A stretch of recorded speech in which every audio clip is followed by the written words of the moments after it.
just for you?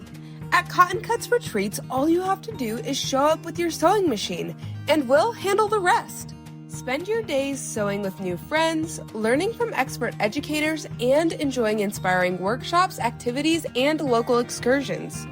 From cozy accommodations and pre-cut kits to perfectly planned shop hops, every detail is taken care of so you can relax, create, and explore a new city.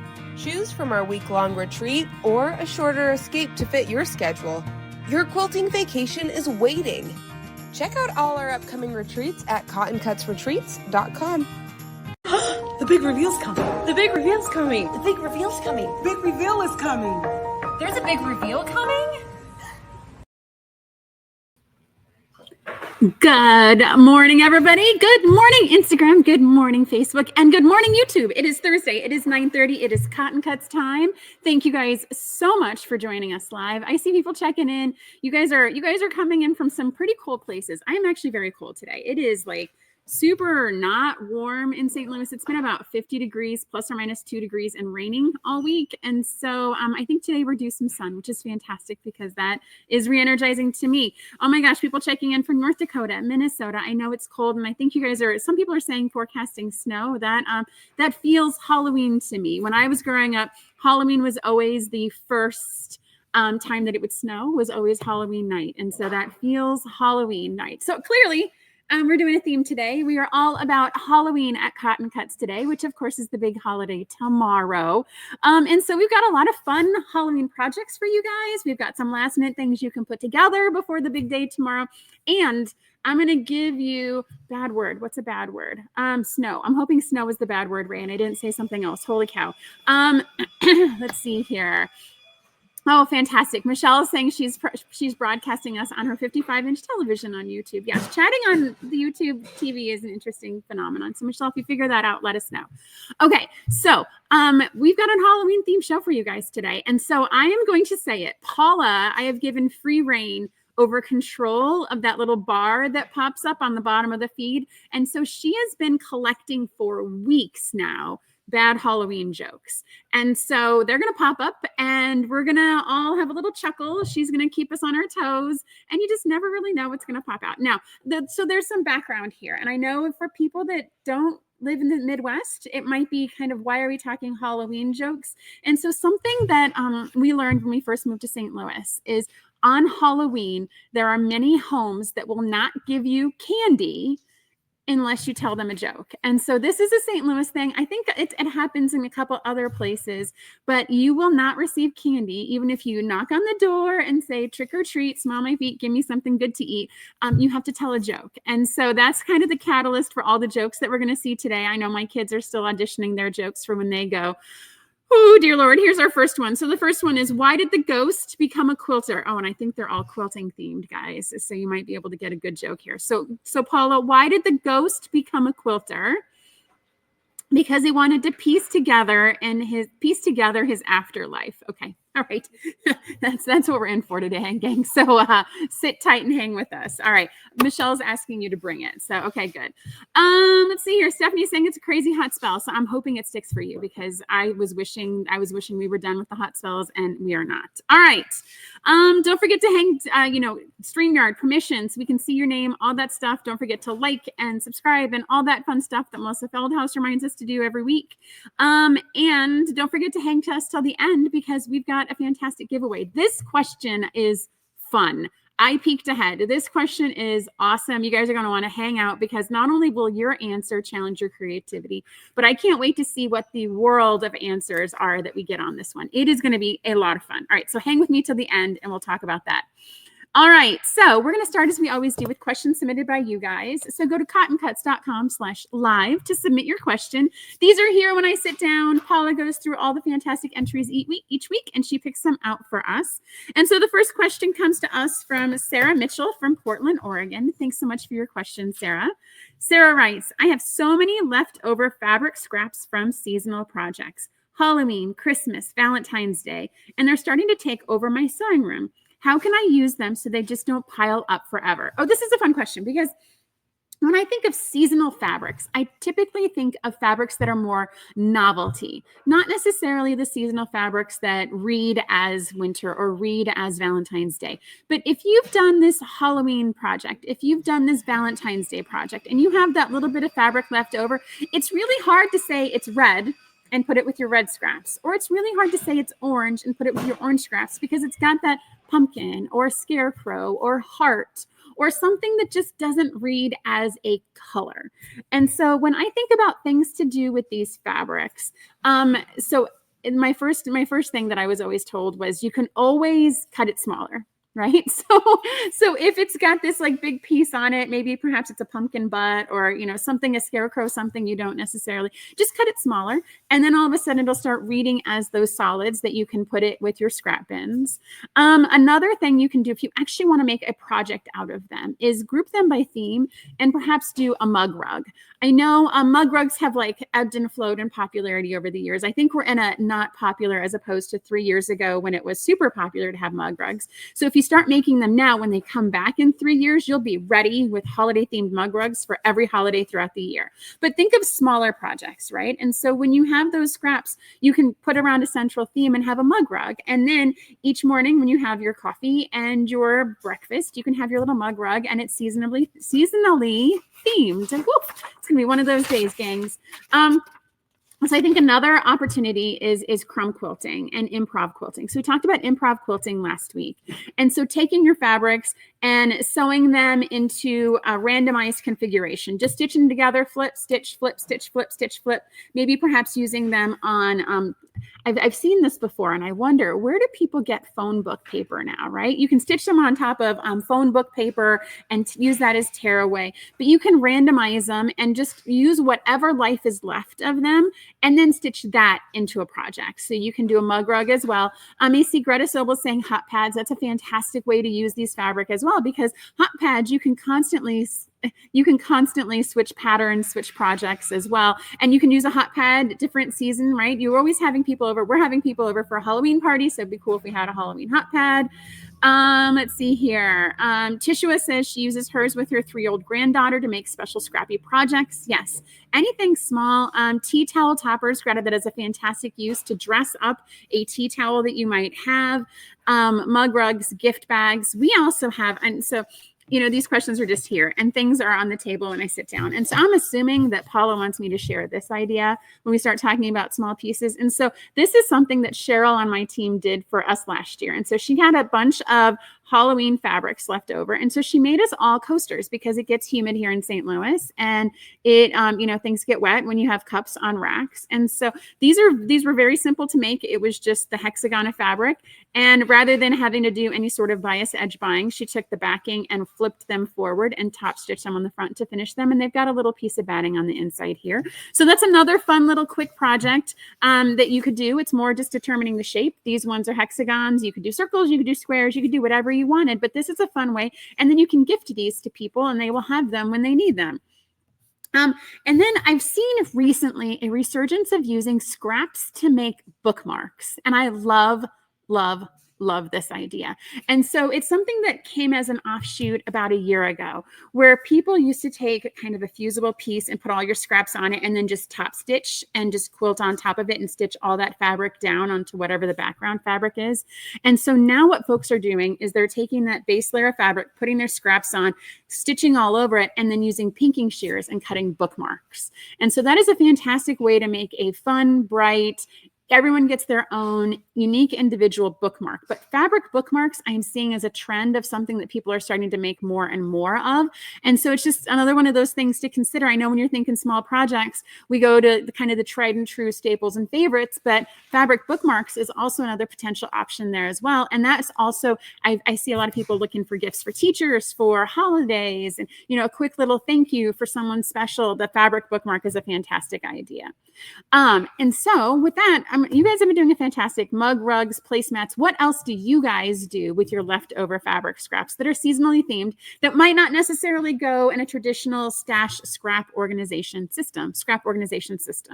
All right, Sarah, fantastic question. Thank you so much for that. Very topical too, because I'm about to start talking about some quick bags that you can make using your scraps left over from your holiday fabrics. So thank you, Sarah. I hope all is well in Portland for you. All right, what's that? Oh, sorry. I get so talking away. Paula's popped up a new question. She says, what do you call a haunted sewing machine? I will say not one that I want to use because I want to make sure that it actually works. Let's see here. A singer from the other side. Woo, okay. Let's see here. All right. Good one, Paula. A singer from the other side. All right. Meg is jumping in on the Halloween jokes. She says, what is a ghost's favorite plant?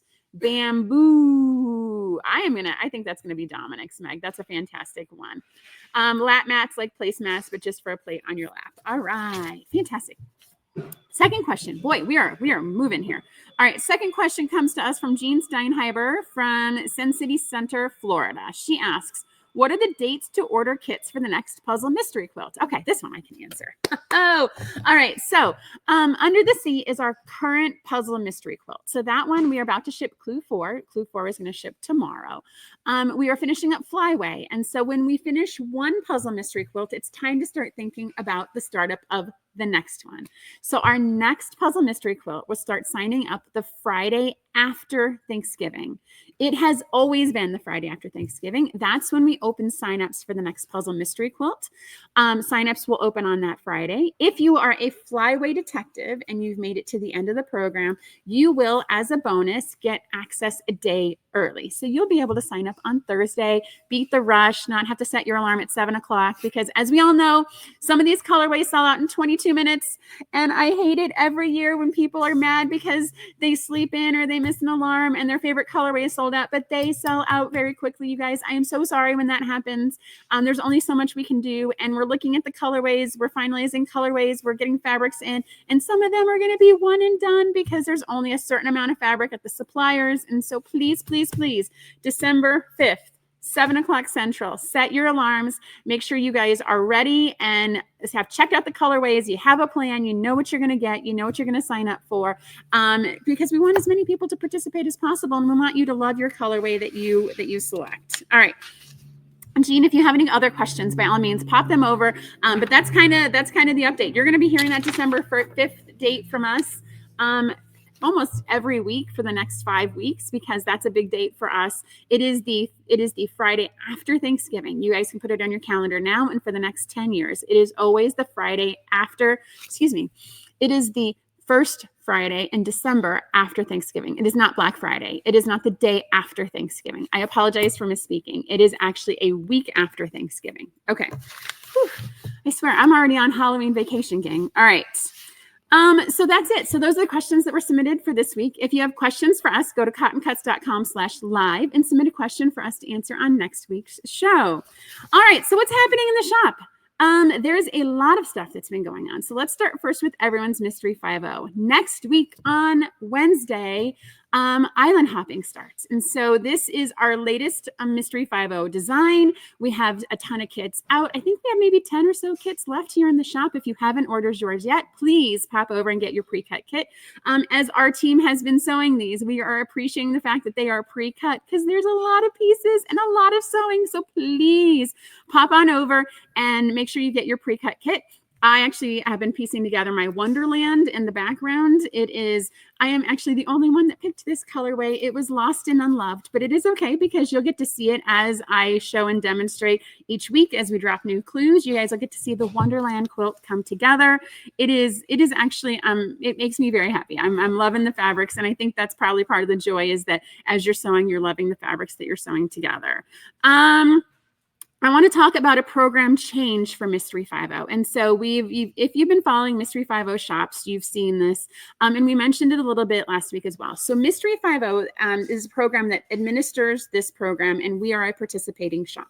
We participate by having pre-cut kits. We're still the only shop that really does everything 100% pre-cut for you guys. And the program was originally structured to be 4 mysteries a year, every quarter. And they came up with this idea of having these mini mysteries that they're starting to sprinkle in. And so what the administrators have done is they've actually extended the timeline of the program. So instead of having 4 a year, it's going to be 3 a year. And it's not quarterly, it's once every 4 months. There'll be what they're calling a mega mystery. So island hopping is a mega mystery. And so it's going to start sewing. And then in 4 months, we're going to start luau, which is going to be the third one of this year and the last one of the first year. So they're changing it from 4 a year to 3 a year. And so I know when we first started, we talked about if you do all 4, you'll get a bonus pattern, a bonus project, a bonus quilt. And so that is still going to apply, except for instead of having to do 4, you only have to do 3. So if you've done aloha, island hopping, and luau, you will get access to this bonus pattern. We're going to have kits, you guys. The quilt is really cute. You're going to want to do that bonus, but you will get that pattern for free for participating in the first 3 in the program. Now, if you're just joining us and you just heard about Mystery 50 and you missed out on Aloha, it's still not too late. We have a couple of those kits still left in the shop. And in fact, I'm going to give you guys the super early scoop that the Kona Eclipse, which is, oh, it's here on my chair.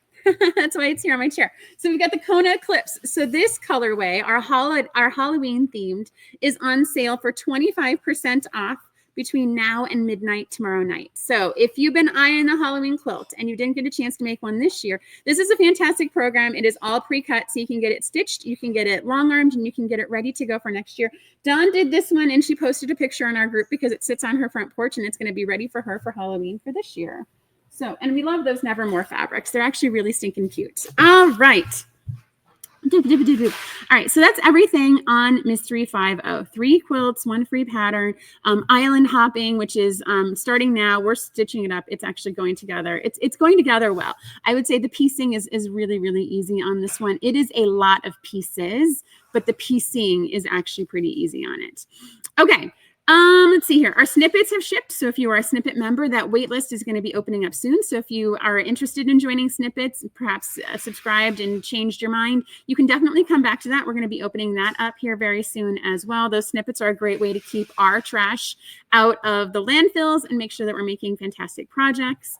November Cuddle Books. So our Cuddle Book members are those folks that get to choose which one of these fantastic little books they're going to receive. They get a choice of 3 different titles. And so this is one of the titles for the month of November that you'll get to choose. And so we found another company, Tango Twist Designs, that does a reoccurring book pattern as well. So we're going to start sprinkling them in. So yes, we've got our original designer that we're using on those books, but we've actually found another kind of similar concept, but perhaps an older child. I know when we looked at Cuddle Books, the original designs were 3 to 5. As you guys can tell, these are all months of the year. So these are more for a child, perhaps 4 to 6 or 4 to 7. And so this is going to be one of our new titles that we're going to be putting into the mix for this month. And every couple of months, we're going to add one for a slightly older child. So if you are interested in a fabric book, they're still going to do the tags on them as well. But if you have an older child in your life that you think could benefit from this, I mean, I love this book. I like the educational elements that like totally gets my heart.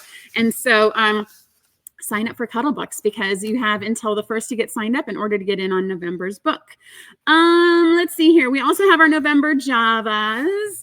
And so these are the November Java. Java is 12 fat quarters of curated batiks. And this one is actually, I mean, this one's really pretty. November is a hard month, gang, for me, because I'm not a brown fan, but these are very bright browns. And so this one would make a fantastic fall. It's almost kind of got this ombre where it goes dark to light, light to dark in it as well. And so this is a fun bundle. Our Javas are going to ship on the 10th of November. Woohoo! And last week, in the past couple of weeks, we talked about our retreats. So don't forget to get signed up. You guys, I think each one is about a quarter to a third sold out. So you're not going to want to miss out. We're going to Denver, Savannah, and New Orleans. Josie's asking, would the Cuddle Books be good for an autistic child? And I would say yes. And so when we do the Cuddle Books, right? So they're meant to be very tactile, right? And so it's meant to have a lot of feeling to it. But we also give these ribbons with it as well. So that way, we can actually, you can have some texture to them and also have some different feels. And so some of them are more organza. There's definitely no wire in any of them. We want to make sure that these are child safe. This one right here is a velour ribbon. And so we want to make sure that they're tactile, that they have feeling to them, that they're really made for children, wherever the child is at, and that every child can enjoy cuddling and being read to. That's super important. I love reading to kids. I love reading to my kids. And so we love that this program enables that type of interactivity. Let's see here. Ray is saying, thank you for clarifying Mystery 5.0. Thought you were going crazy. Yes, I know. It's okay. They changed the program and it's fine. It's going to work better for everyone. 3 years, fantastic and great. And I would rather, these are complex quilts to be able to be made in a month. And so this will give us just a little bit more time to get them all done before the next one starts. Okay. Oh, and then next up on the list. So clue 4 for Under the Sea is shipping tomorrow. If you guys can believe it, be sure to take a peek inside. It's going to have a lot of information for the next puzzle mystery quilt. So if you're one of those folks that collects your clues and stashes it to the side, this is one you're going to want to open because there's something inside specifically for you with respect to the next puzzle mystery quilt. And then that brings me to the last big thing. Next week, 100% of our team, everyone, top, bottom, middle, is focusing on the Flyaway Big Reveal. Next week, we start shipping all the borders, all the backings, all the Clue 10s, all the Stitch It border kits, all of the fabric that you guys have ordered from the shop. All the leftover fabric from Flyaway is now on the website. So if you missed out on getting backing the first time, or if you want to get fabric for borders or pillows or anything that you want for Flyaway, it's on the website right now.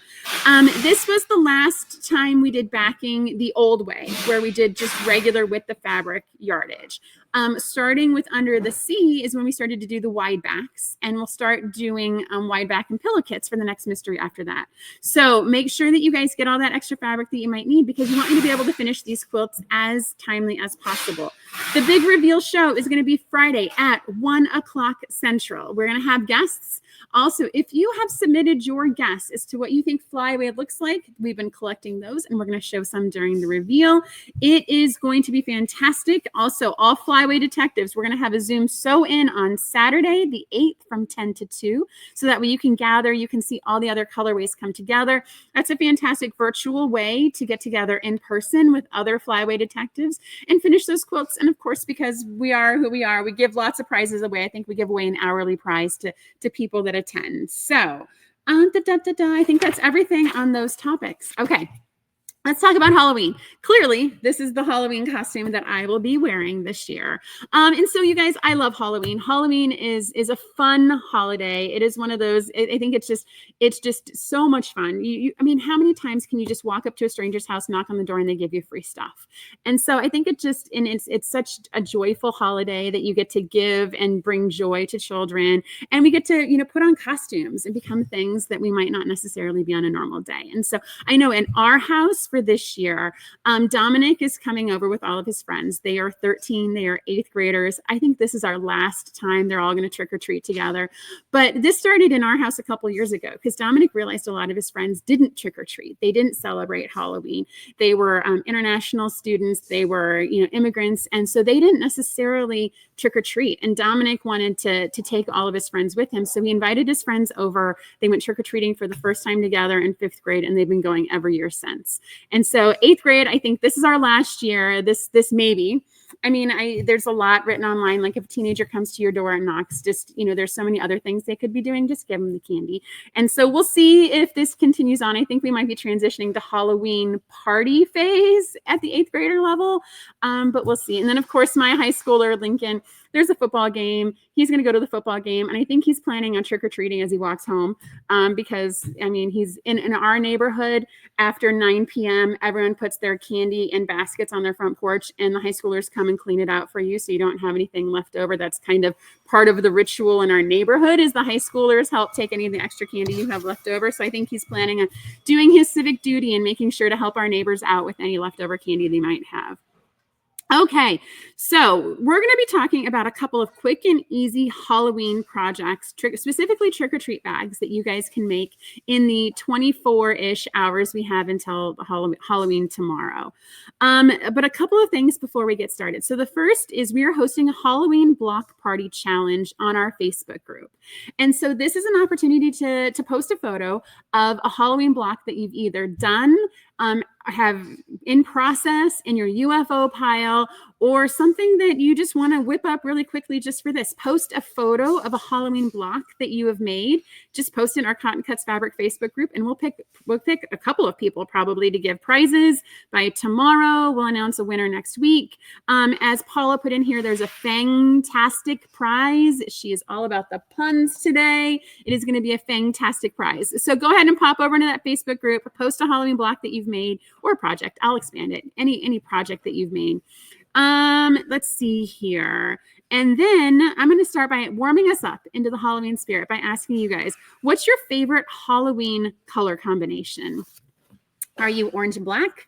Are you purple and green? Are you neon? Are you super dark and scary? Are you whimsical and novelty? So let's see here.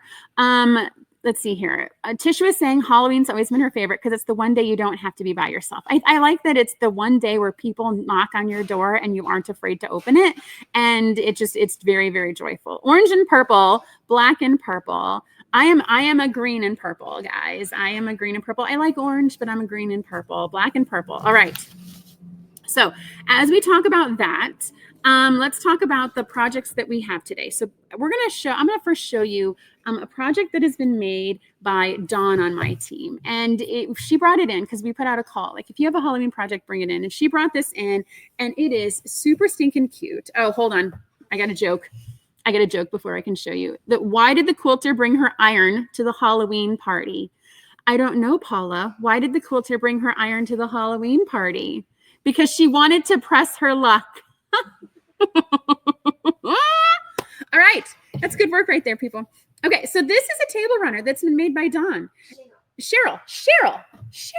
Gosh, you guys got to tell me these things. Okay. So Cheryl made this. And so look at this cute table runner. And so she's got all these novelty little parts and pieces in here of Halloween. And it's the binding, like, this just brings me joy, guys. When you see this striped binding, like, this is a fantastic use of it, right? When you've got a very, very pretty busy pattern, you've got this striped binding, it just connects it all together, right? And I know that when sometimes we get in our heads and we think, how could this possibly look fantastic with all these novelty prints right up next to each other? And look, it doesn't matter. It catches your eye, and it's something you could look at and just enjoy all these elements all at the same time. And then, of course, because Cheryl's extra, it's got these awesome points on it here. And so, yes, I love a good striped tissue for sure. Okay, so what we're going to talk about is we're going to talk about different types of trick-or-treat bags today. And so I've got some samples to show you guys. And so I'm going to start with what we've always used in my house, even as young as when, oh, here we go. Kim Martin's getting on the jokes. All right, so Kim is saying, why do monsters not eat ghosts? I don't know, Kim. Why do monsters not eat ghosts? I don't know. Okay, we're going to come back to that when Kim types in a response. But so we're going to start with what we've always used in my house, even as young as a child, as when I was a child, is pillowcases. And so I am going to show you guys the pillowcase that I actually made for Lincoln the year that he was the Black Panther. And so he used this to go trick-or-treating around our neighborhood. I found some fantastic novelty Black Panther fabric. And then because it's a pillowcase, he was able to fill it up with candy. And then, like I did as a kid, scrunch it up like this. You've got all your candy in here, and you tuck it under the bed and you hide it from mom and dad. And for the next 5 months, you have Halloween candy that they don't know about because it's in a pillowcase under your bed. All right. Kim says, why do monsters not eat ghosts? Because they taste like sheet. Oh, Paula's saying she's got competition for her job. Kim, I love that. Why did the mummy love his quilt? It kept him all wrapped up. Oh, that's like super sweet. Okay, so yes, so a pillowcase, right? So a pillowcase, guys, this is a burrito method pillowcase. This is something you guys can whip up tonight. All you need is 2/3 of a yard of this fabric. You need a couple inches of this fabric, and you need 9 inches of this fabric. You roll this up. This is a pattern that we used to use in the sewing studio to teach kids how to sew, to make these types of pillowcases. This is something that can be whipped up really, really fast if you are in need of something. If you are in need of something for the children to trick or treat. I know early on you get the orange pumpkins, and that works really well until the kids are about 4. And then When you've got teenagers like I do, you need mass haul devices. And so this is definitely a fantastic, quick way to use something you might already have, or to be able to whip up something that could perhaps be an accessory to a Halloween costume that you might have as well. Now, we have a couple different bags I want to show you. And so the first one is one that's kind of taken hold and taken root here at Cotton Cuts. Jason, our retreat director, brings in a project every Monday for show and share, and he started carrying them in a bento bag. And so I'm going to show you guys what a bento bag is in a minute. But this is a project that it's a super quick, less than 30-minute bag that can be made using fabric you probably already have. And so here's an example of a bento bag that was made by Savannah on my team. And so the way that this works, the way that you make this bag, it's got this like sloppy little shoulder here, and it's got a fantastic, like huge on the inside carrying capacity. She's actually going to, she made 3 of these bags. They're going to actually be used for her kids for this year when they go trick-or-treating. But in this case, this bag is quite possibly one of the easiest things in the world to make. So all you have to do is pick fabric that is 3 times as long as it is wide.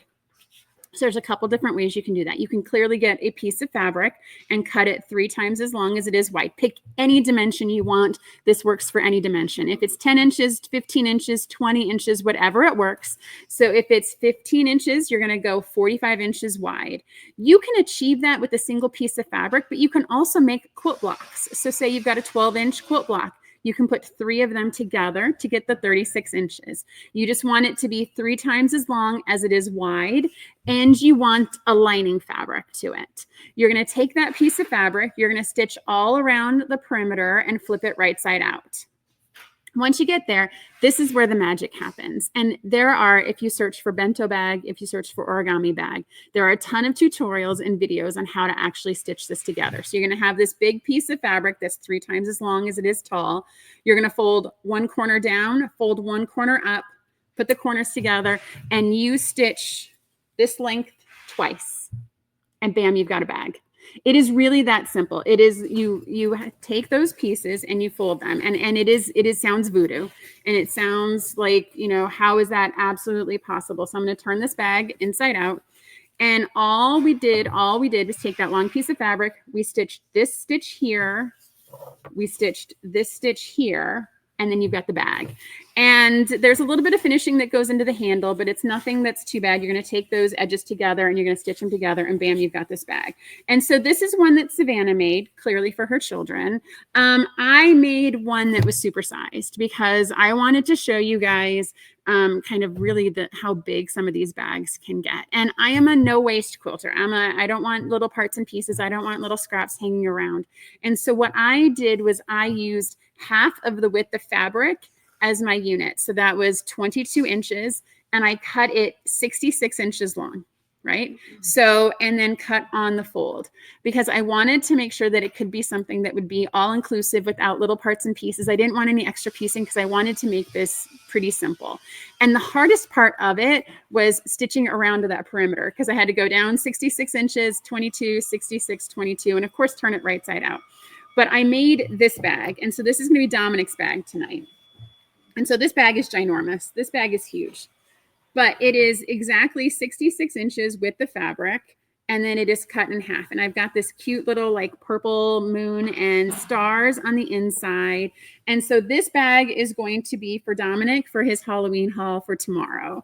But I was able to get 2 bags out of 2 prints, 66 inches long, and it took roughly 15-20 minutes to sew this guy together. And so it's super stinking cute, guys. This bag is, I'm pretty sure within the next week or 2 here, almost everyone. Does Dominic fit inside, Jana? I might have to test that out and see, but I think lifting him might, it's fabric. I don't necessarily know if I trust my stitching that much, but Dominic might fit inside this bag. But, when we go trick-or-treating with this group, there's always a wagon, and we help the kids carry their haul as well.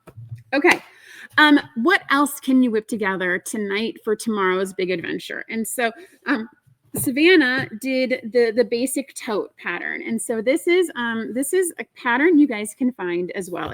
These are all readily available. They're very, very simple in concept. And so this one is called I'm going to get the official title. It's the classic tote. Like, it's literally that hard. And so the way that this works is it has 2 pieces of fabric that are on the front and the back. And then it has 2 pieces of fabric that are used for the lining. And it uses fusible interfacing. And so the interfacing helps give this bag structure, because if it was just the fabric, it would collapse. I mean, it still collapses down, but it wouldn't hold its shape as crisply as this beautiful bag does. And so Savannah chose to piece her outside. So these are just squares of fabric, squares of Halloween fabric that she's been collecting out of our scrap bins, squares. And the hardest part with making this bag, again, watch the tutorials, watch the videos, is that you actually take the outside pieces and stitch those right side together. Then you take the lining and you stitch those right side together. And so I think as you're reading through the pattern, we're so used as quilters to put front and back and stitch those together, and front and back and stitch those together. When you're making this bag, you actually want to put the outside pieces and then the lining pieces together when you're stitching the right sides together. For this, Savannah used a lightweight fusible interfacing. I'm a big fan of the interfacing that's fusible on both sides. So that way, as you press this final bag, it actually adheres everything together. That adds extra stiffness. I've had bags sometimes where even with the interfacing, one side will slip. So I like it when it's fusible on both sides, but that's definitely something that's personal preference. If you were really wanting this bag to be able to stand up on its own, you could use fusible foam as well. There's foam that's fusible on both sides. In fact, there might be some coming in our Notions Rosa's Holiday Your Way, I'm just saying. But that way this bag can completely stand on its own. And you could also box the corners of the bag. So I know when I say box the corners, sometimes quilters shy away from that. All these bag making terms tend to scare quilters in general. But in order to box the corners of this bag, you get it to this point. You put it with the inside facing out. And all you have to do is stitch a 45-degree triangle, which I know quilters know how to do, in the corner.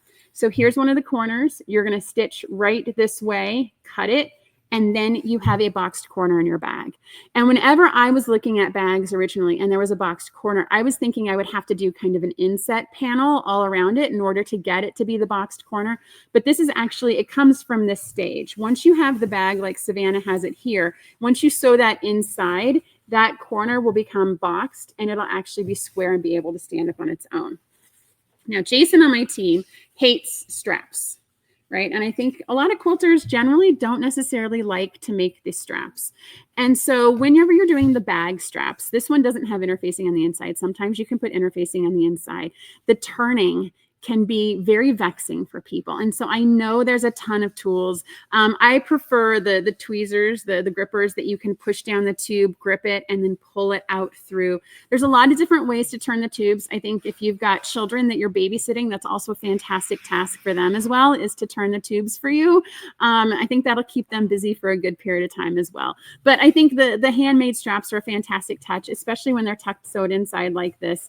A lot of these tips and tricks and techniques can be daunting to traditional quilters who, hey, I've only got my sewing machine and I'm trying to finagle a bag or a strap around it. But this bag does not take very long, and it's only as complicated as you make this front side. I've made bags like this for a birthday party before for all the attendees. And once you get the assembly line going up, once you get the concept of line up your outsides, line up your insides, and then you put them inside of each other and stitch, I think all of that makes this process so much easier. So yes, this is an example of a fantastically cute bag that Savannah whipped up for her children. And then she went a step further. And so this is an idea of kind of an advanced version of the tote. And so what she did is she actually put a log cabin on it. And so log cabin, very traditional, but also bigger. I think when quilters think of log cabin, we think sometimes they have to be really teeny tiny and they have to be, logs that are like an inch or an inch and a half. But because the Halloween fabrics are novelty, you want to see them. You don't want it to be a teeny tiny little strip. When you have a novelty fabric like this, you want it to be able to show for what it is. And so in this case, she fussy cut out this cute little skeleton to be in the center of her log. And then she added accessory, the accent fabrics all around it as well. And she did it on both sides of this bag. And so you can see same thing. So she fussy cut out her skeleton and she added her log cabin all the way around. This is actually assembled closer to a quilt. So if, the original coat, the original tote is kind of something you were like, I want to upgrade that a little bit. I want to make it closer to a quilt. So this is actually a quilted piece. So it has a front, a back, and it's been quilted just like a traditional mini quilt. She also added these fantastic little, I don't even know what they're called, but these edging pieces in here. And then she finished it like you would bind a quilt. And so that way all of the raw edges are tucked inside. So this is no different than how you would bind a quilt on this side. This is no different than how you would bind a quilt on this side. And then she attached her straps when she attached her binding to the inside of this bag. And so this is very much closer to a quilt construction in bag form. And so I know that sometimes when you see the pictures in the bento bag and the folding, gussets, thank you, Greta, thank you. They're gussets. Oh, here's some photos. Fantastic. Yes. So these are Savannah's children, and they are modeling her bags that she just made for them. Are we using batting inside instead of fusible? Yes, Ray. So for this one, since this is closer to a quilt construction, I wish you guys could feel it. There's actually batting on the inside of this one, and it's been quilted. So all that batting can stay in place, and then this bag can be washed as well. And she used a lining on the inside of it that's closer to construction of the first bag, but it is definitely batting on the inside of this one. So it is thicker as well than the traditional tote, which is typically more flimsy and more floppy. And so as you're looking at this as well, I know that these are bags we're making for a specific event, right? These are being made for Halloween. You can extend this to make it for literally anything. But if you're stashing these, and these aren't things that you're going to be using frequently, right? This is going to be typically bulkier to store and stash because it has the quilt batting on the inside of it and because it has all these binding pieces on it, as opposed to this guy, which will fold down pretty flat and can be tucked inside of a purse. And then this bento bag, guys, is the floppiest of the floppy. This guy could be used as a market tote. It could be tucked inside of a purse. It could be inside of your car. This one, since it's literally just the fabric sewn together with no interfacing, with no stabilizer, it can actually be taken down pretty small. And you could also, in infinite creativity, get ribbon and tie it together. And then this stores down super, super, super small. Let's see here. Janice says you could do quilt as you go. That's absolutely true as well. Especially since you're on this side, you could attach it directly to your batting and to your backing and quilt as you go to get the same effect. Okay. Let me see. I think I've covered all of our projects that we have here today. So those are the ways in which the Cotton Cuts team is really kind of making Halloween personal, right? And I know that, there you can go buy costumes and you can go buy bags and you can buy all these things, but this little personal touch. And I even remember I still have some pillowcases that I used as a kid. They were just so meaningful to me and they held my candy for so long. And my children, like every year they go to the closet and they pull out their favorite pillowcase whenever we go trick-or-treating. And so this is just a fun way to make it personal. And as I have younger nephews and a niece, I am looking forward to being able to gift them these types of bags for them to be able to trick and make memories on their trick-or-treating experience. Okay, let's see here. So before we wrap up, before we get to the super fun question, that is what I showed Dawn's quilt. What are you talking about? What are you talking about? Hold on. I'm getting pointed at something here. Hold on one second. I did. I showed Kona Eclipse. Yes. All right. Sorry. Boss is telling me I missed showing you guys Kona Eclipse, but I definitely showed you guys the quilt on the back of my chair. Okay. So before we wrap up, don't forget to post your Halloween block in the Facebook group. Is an easy way to get prizes and an easy way to see what blocks other people are making. Now, the question for you, if you've been hanging with me to the end, if you've been with me to the end on Facebook, on YouTube, or on Instagram, find this video wherever you found it. And answer the question. If your sewing machine could cast one spell, what would it be? Okay, I'm going to say that question again because I think it's a lot of fun. And I feel like I have to pause and be able to answer it myself. So if your sewing machine could cast one spell, what would it be? All right. So, would your bobbin never run out? I feel like that's a fantastic spell to cast. I feel like with my sewing machine, I wish it held enough light to be able to see everything I wanted and knew exactly when to stop. And the bobbin never ran out. And the top thread, I feel like this spell needs to be everything and all the things at the same time. Let's see here. Automatic quilting. Yes, I feel like, an extensible throat. So like the throat would be, I would cast a Harry Potter charm and it could be an extensible throat on the sewing machine. So I could quilt a main quilt on it. Infinite fabric for free. So Ray is, she's got the genie out and she's wanting infinite fabric for free. Finish all of her PhDs. Machine would change its own needle. Brooke, that is a fantastic skill. Tension would never get wonky. If I blink, my thread color would magically change. Oh, I love that. Not having to thread bobbins to match your thread color. I love it. Never a bird's nest. My machine would cast the spell. It would turn into a long arm. Yes, the extensible throat, or it like becomes a long arm. Like it's a transformer. Like bam, bam, bam, done. Never run out of top thread. Bobbin never run out. Perfect 1/4 inch. So Terry, I'm surprised we made it that far before that one. That's a fantastic cast. A constant 1/4 inch. A spell would be fast through practice. Fast through practice. All right.